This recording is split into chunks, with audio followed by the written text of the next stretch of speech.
VVPAT पर supreme court का बड़ा फैसला, पर्ची मिलान की याचिका खारिज, कोर्ट ने चुनाव आयोग को दिए खास निर्देश। सवालों के घेरे में आई कोविशील्ड वैक्सीन, दुर्लभ दुष्प्रभाव पैदा कर सकती है वैक्सीन, निर्माता कंपनी एस्ट्राजेनेका ने किया खुलासा। बीटल की नई प्रजाति की हुई खोज, ट्रोडिगे परिवार से संबंधित है यह बीटल, मोरेश्वर रखा गया भृंग का नाम। प्लास्टिक ओवरशूट डे 2024 रिपोर्ट जारी, विश्व के 4 देशों की माइक्रोप्लास्टिक प्रदूषण में है 51% हिस्सेदारी, सूची में शामिल भारत का नाम। सैन्य खर्च करने वाला चौथा सबसे बड़ा देश बना भारत, यूएसए, चीन, रूस के बाद हासिल किया स्थान, सीप्री ने जारी की रिपोर्ट।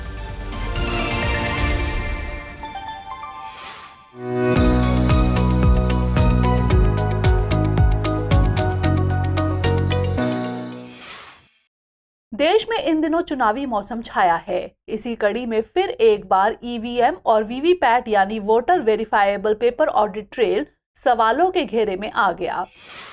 दरअसल बीते दिनों सुप्रीम कोर्ट ने ईवीएम में वोटों की गिनती के साथ वीवीपैट पर्चियों के 100% सत्यापन की याचिका खारिज कर दी।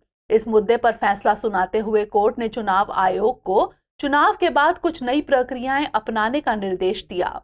कोर्ट ने चुनाव आयोग को परिणाम घोषित होने के बाद 45 दिनों के लिए प्रतीक लोडिंग इकाइयों को सील करने और संग्रहित करने का निर्देश दिया गया। एसएलयू मेमोरी इकाइयां हैं जो पहले चुनाव प्रतीकों को लोड करने के लिए कंप्यूटर से जुड़ी होती हैं। यह वीवीपैट मशीनों पर उम्मीदवारों के प्रतीकों को दर्ज करने के लिए उपयोग की जाती हैं। इन एसएलयू को ईवीएम की तरह ही खोला, जांचा और निपटाया जाएगा। इसके अलावा सुप्रीम कोर्ट ने उम्मीदवारों को ईवीएम के सत्यापन की मांग करने में सक्षम बनाया है। फैसले के मुताबिक चुनावी नतीजों में दूसरे या तीसरे स्थान पर आने वाले उम्मीदवार प्रत्येक संसदीय क्षेत्र के प्रति विधानसभा क्षेत्र में 5% ईवीएम में जले हुए मेमोरी सेमी कंट्रोलर के सत्यापन के लिए कह सकते हैं। यह सत्यापन उम्मीदवार द्वारा लिखित अनुरोध किए जाने के बाद किया जाएगा। साथ ही सत्यापन ईवीएम निर्माताओं के इंजीनियरों की एक टीम द्वारा किया जाएगा। आपको बता दें कि वीवीपैट मशीनें ईवीएम के माध्यम से डाले जाने वाले प्रत्येक मत का प्रिंट आउट देती हैं, जो एक बॉक्स में एकत्र होते रहते हैं। इनका उपयोग चुनावों से संबंधित किसी भी विवाद का निराकरण करने के लिए किया जा सकता है। वीवीपैट का सर्वप्रथम प्रयोग 2013 में नागालैंड के निर्वाचन में किया गया था। कोविड महामारी से बचाव करने वाली वैक्सीन कोविशील्ड सवालों के घेरे में नजर आई।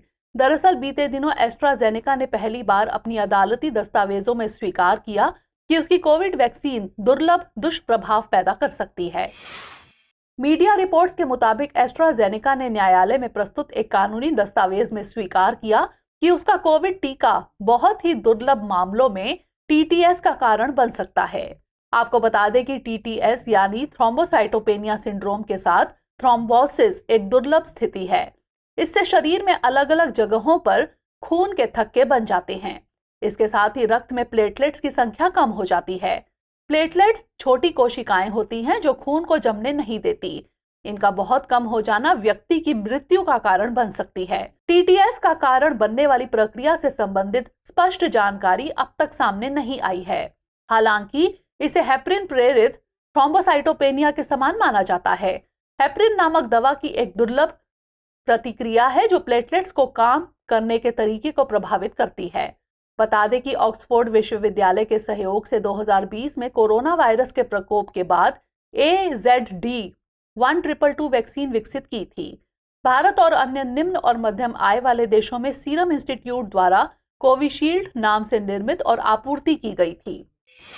बीते दिनों अंतरिक्ष जगत में एक दुर्लभ खगोलीय घटना घटित हुई, जिसमें एक साथ 4 सौर ज्वालाएं फूटी। वैज्ञानिकों के अनुसार इसे सूर्य के गतिशील 11 वर्षीय चक्र की शुरुआत मानी गई। आपको बता दें कि इस दौरान विस्फोटों की चौकड़ी 4 क्षेत्रों, 3 सनस्पॉट और एक चुंबकीय फिलामेंट से आई, जो हजारों मील की दूरी से अलग हुई और सूर्य के बाहरी वातावरण में लगभग अदृश्य चुंबकीय लूप से जुड़ी हुई थी, जिसे कोरोना के रूप में जाना जाता है। इस प्रकार के विस्फोटों को सहानुभूतिपूर्ण सौर ज्वालाएं कहा जाता है। इनमें विस्फोटों के जोड़े शामिल होते हैं जो सूर्य की डिस्क पर विभिन्न क्षेत्रों में एक साथ होते हैं।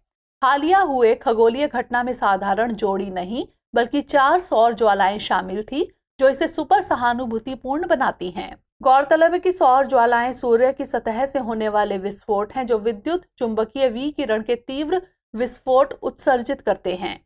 वे तब घटित होते हैं जब सौर वातावरण में चुंबकीय ऊर्जा बनती है और तेजी से मुक्त होती है। वहीं ये सौर ज्वालाएं रेडियो संचार, विद्युत ऊर्जा ग्रिड और नेविगेशन संकेतों को प्रभावित कर सकती हैं। इसके साथ ही अंतरिक्ष यान और अंतरिक्ष यात्रियों के लिए जोखिम पैदा कर सकती हैं।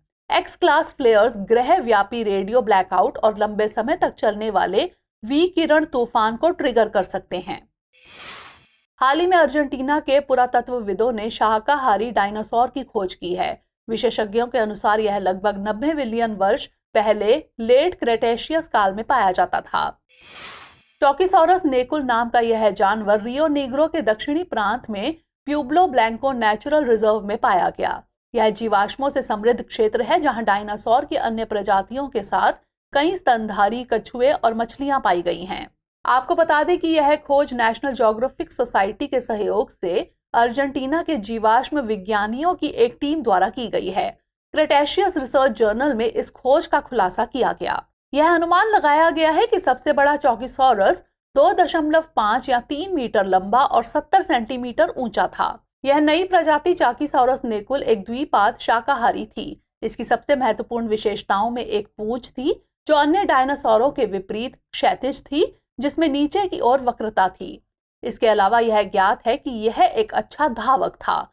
आपको बता दें कि डायनासोर का नाम चाकी से लिया गया है, जो स्वदेशी तेहु एल्चे लोगों की एओनिकेंग भाषा का एक शब्द है, जिसका अर्थ है पुराना गुआनाको, जो इस क्षेत्र में पाए जाने वाले मध्यम आकार के शाकाहारी स्तनपायी का संदर्भ है।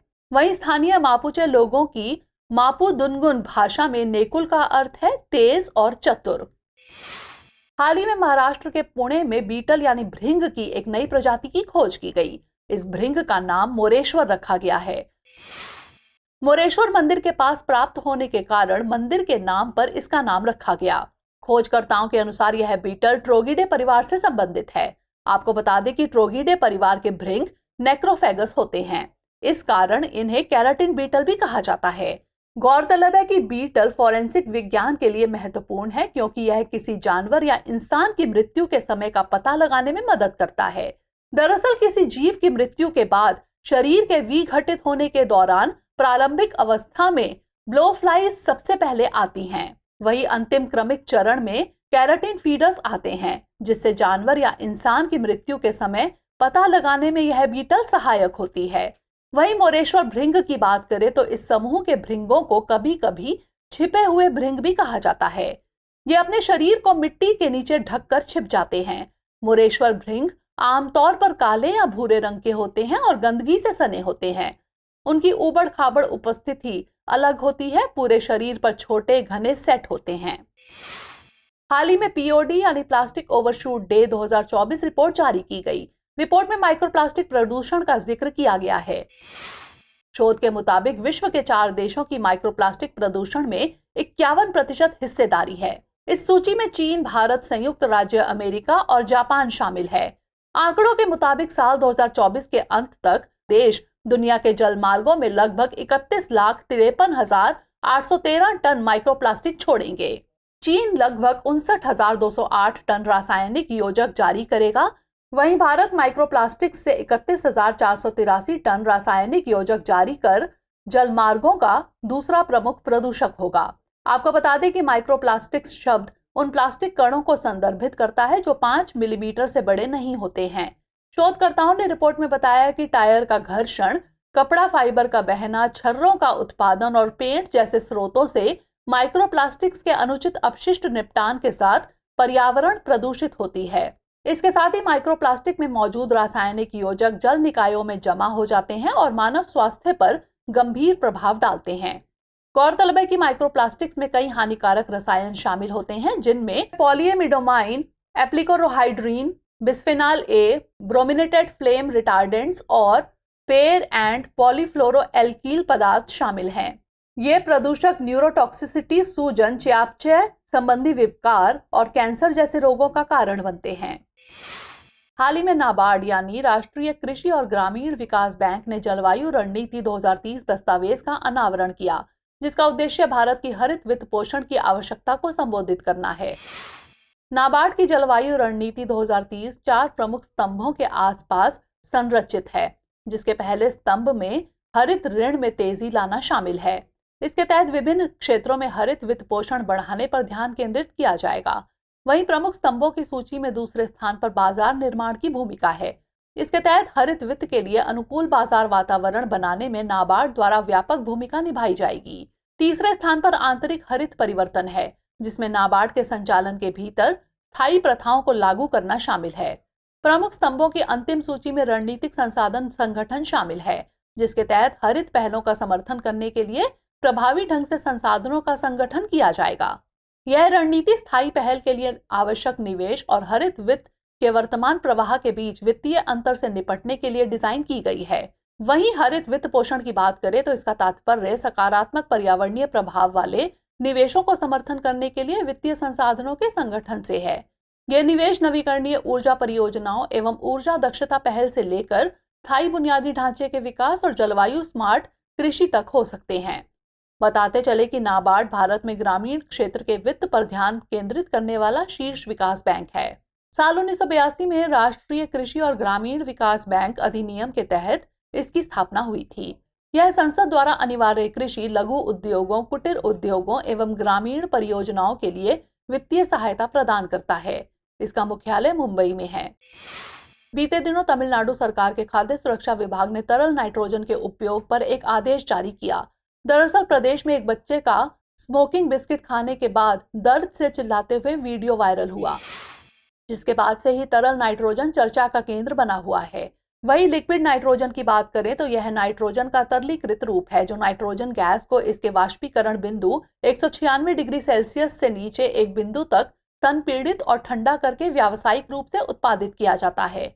इसका उपयोग भोजन को ठंडा करने और पैक करने के लिए किया जाता है। यह भोजन को कई महीनों तक ताज़ा रखने में मदद करता है। इसके साथ ही मेडिकल क्षेत्र में इसका उपयोग ट्यूमर के उपचार में किया जाता है, जिससे कोशिकाएं जम जाती हैं और बाद में नष्ट हो जाती हैं। इसका उपयोग जैविक नमूनों के क्रायो प्रिजर्वेशन के लिए भी किया जा रहा है। विशेषज्ञों ने लिक्विड नाइट्रोजन के उपयोग के संबंध में कुछ चिंताएं जताई हैं। इसके संपर्क में आने से अंग या शरीर झुलस सकता है, जो शीत दंश जैसा होता है। इससे होठ, जीभ, गला, फेफड़े और पेट जैसे क्षेत्रों में क्षति होती है, जिसके परिणाम स्वरूप संभावित रूप से घाव या उत्तक जल सकते हैं। खाद्य पदार्थों में इसके प्रयोग से संबंधित खाद्य सुरक्षा विभाग ने खाद्य सुरक्षा और मानक अधिनियम 2006 लागू करने का निर्देश दिया है, जिसके तहत बिस्कुट, आइसक्रीम और वेफर बिस्कुट जैसे खाद्य पदार्थों के साथ सीधे तरल नाइट्रोजन के उपयोग पर निगरानी की जाएगी। साथ ही भोजन या पेय परोसने से पहले इसे पूरी तरह से वाष्पित करने का आदेश दिया है। हाल ही में स्वीडन के Stockholm International Peace Research Institute ने रिपोर्ट जारी की। रिपोर्ट के अनुसार 2023 में 5 सबसे बड़े खर्च करने वाले देशों संयुक्त राज्य अमेरिका, चीन, रूस, भारत और सऊदी अरब शामिल हैं। इन पांचों देशों की विश्व सैन्य खर्च में 61% हिस्सेदारी है। हालिया आंकड़ों के अनुसार संयुक्त राज्य अमेरिका, चीन और रूस वैश्विक स्तर पर सैन्य खर्च करने वाले शीर्ष 3 देश बने हुए हैं।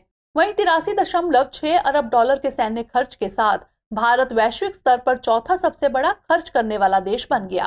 सिपरी रिपोर्ट के मुताबिक साल 2023 में वैश्विक सैन्य खर्च एक नए रिकॉर्ड पर पहुंच गया। आंकड़ों के अनुसार साल 2023 में सैन्य खर्च 2022 के मुकाबले 6.8% बढ़कर 24.4 खरब डॉलर तक पहुंच गया। 2009 के बाद यह एक साल में सबसे बड़ी वृद्धि है और लगातार 9वां साल है जब खर्च बढ़ा है। इस वृद्धि में रूस यूक्रेन युद्ध की बड़ी भूमिका है। वहीं सिपरी की बात करें तो यह एक स्वतंत्र अंतर्राष्ट्रीय संस्थान है जो संघर्ष, आयुध, हथियार नियंत्रण और निरस्त्रीकरण पर अनुसंधान के लिए समर्पित है। इसकी स्थापना साल 1966 में स्वीडन के स्टॉकहोम में की गई।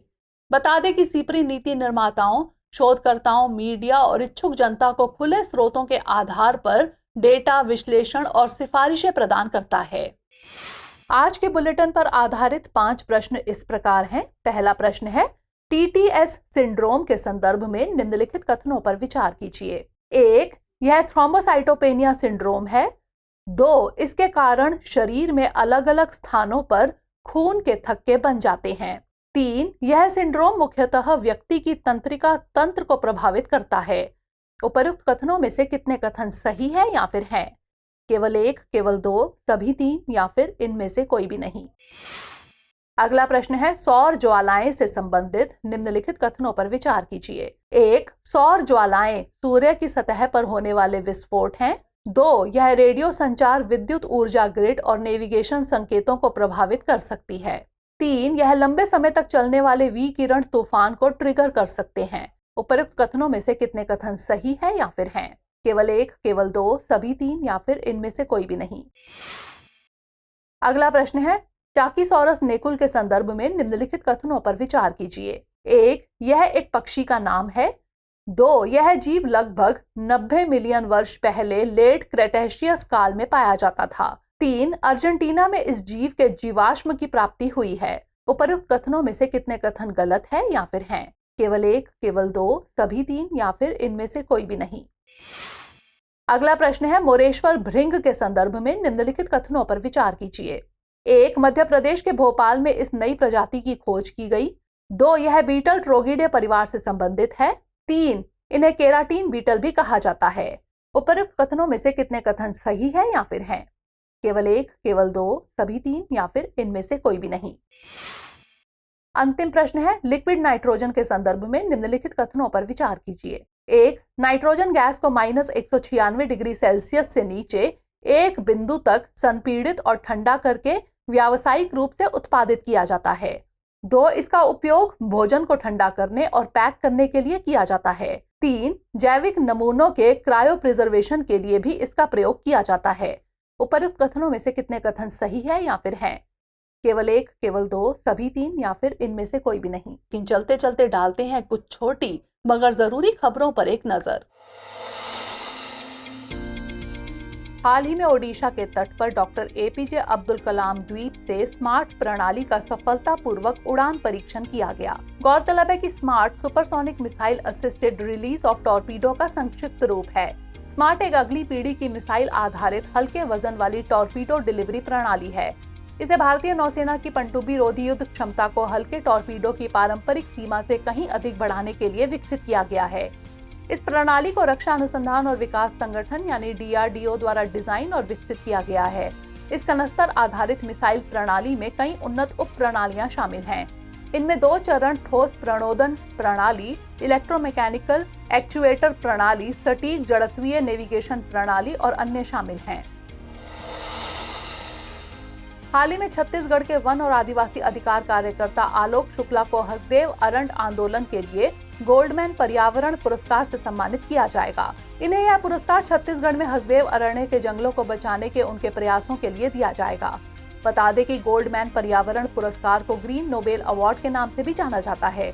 यह पुरस्कार दुनिया के लगभग 6 महाद्वीपीय क्षेत्रों अफ्रीका, एशिया, यूरोप द्वीप और द्वीप राष्ट्र, उत्तरी और दक्षिणी अमेरिका के जमीनी स्तर के पर्यावरण नायकों को मान्यता देता है। हाल ही में इसरो ने भारतीय अंतरिक्ष स्थिति मूल्यांकन रिपोर्ट 2023 जारी की है।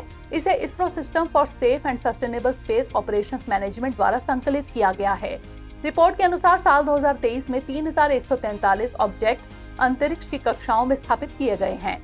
साथ ही 31 दिसंबर 2023 तक कुल 127 भारतीय उपग्रह लॉन्च किए गए और कुल 21 भारतीय उपग्रहों ने वायुमंडल में पुनः प्रवेश किया है।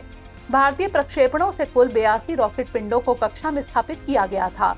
इसमें भारत का LEO में 22वां और GEO में 29वां स्थान है। हाल ही में भारतीय प्रौद्योगिकी संस्थान गुवाहाटी के शोधकर्ताओं ने LOQU के विकास और पेटेंट के साथ भाषण प्रौद्योगिकी के क्षेत्र में एक महत्वपूर्ण सफलता हासिल की है।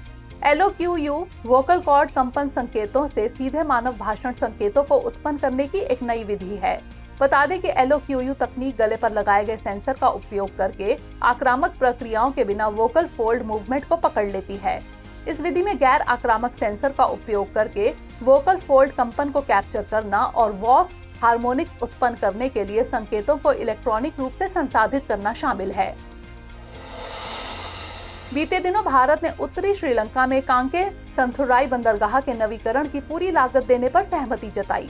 श्रीलंका के उत्तरी क्षेत्र में स्थित कांके संथुराई बंदरगाह लगभग 16 एकड़ क्षेत्र के साथ पुडुचेरी में कराईकल बंदरगाह से 104 किलोमीटर यानी करीब 56 समुद्री मील की दूरी पर स्थित है। तमिलनाडु में नागापट्टिनम को जाफना के पास काके संथुराई बंदरगाह से जोड़ने वाली सीधी यात्री जहाज सेवा लगभग 3.5 घंटे में 111 किलोमीटर की दूरी तय करती है। परियोजना के महत्व को ध्यान में रखते हुए भारत सरकार परियोजना की पूरी अनुमानित लागत देने पर सहमत हो गई है। बता दें कि परियोजना की पूरी लागत 61.5 मिलियन अमेरिकी डॉलर है। भारतीय अक्षय ऊर्जा विकास संस्था ने लोक उद्यम विभाग से नवरत्न का दर्जा प्राप्त कर एक महत्वपूर्ण उपलब्धि हासिल की है। इरेडा की स्थापना वर्ष 1987 में एक गैर बैंकिंग वित्तीय संस्थान के रूप में की गई थी। यह नवीन और नवीकरणीय ऊर्जा मंत्रालय के अधीन कार्य करता है तथा नवीकरणीय ऊर्जा अक्षय ऊर्जा स्रोतों से संबंधित परियोजनाओं को प्रोत्साहित करता है व उनका विकास करता है। बता दें कि नवरत्न का दर्जा प्राप्त कंपनियां केंद्रीय प्राधिकरण की मंजूरी के बिना 1000 करोड़ रुपए तक का निवेश कर सकती हैं, प्रति वर्ष निवल मूल्य का 30% आवंटित कर सकती हैं तथा संयुक्त उद्यम एवं विदेशी सहायक कंपनियों में भागीदारी कर सकती हैं। हाल ही में चीन ने पाकिस्तान के लिए तैयार की जा रही हैंगर श्रेणी की पनडुब्बी को लॉन्च किया है। यह एक डीजल इलेक्ट्रिक हमलावर पनडुब्बी है। यह भारतीय नौसेना की कलवरी श्रेणी की पनडुब्बियों से बड़ी है, जिसमें कलवरी श्रेणी के 1775 टन की तुलना में 2800 टन का विस्थापन है। हैंगोर क्लास में एयर इंडिपेंडेंट प्रोपल्शन है। AIP पनडुब्बियों को लंबे समय तक जलमग्न में रहने की अनुमति देता है। वहीं भारत में AIP को वर्ष 2024 में पहली स्कॉर्पियन श्रेणी की पनडुब्बी INS कलवरी पर स्थापित करने की योजना है। प्रिय व्यूअर्स, हमारी टीम कोशिश करती है कि आपको दी गई खबरों में एक भी गलती ना हो, लेकिन यदि किसी सोर्स या ह्यूमन एरर की वजह से ऐसी गलती हो जाती है तो इस वीडियो के कमेंट बॉक्स में उस गलती को सुधार कर पिन कर दिया जाता है। यह आपको कमेंट बॉक्स में सबसे ऊपर दिखाई देता है। डियर व्यूअर्स, अपने एग्जाम की तैयारी को और बेहतर करने के लिए हमारे चैनल को लाइक, शेयर और सब्सक्राइब करना न भूलें।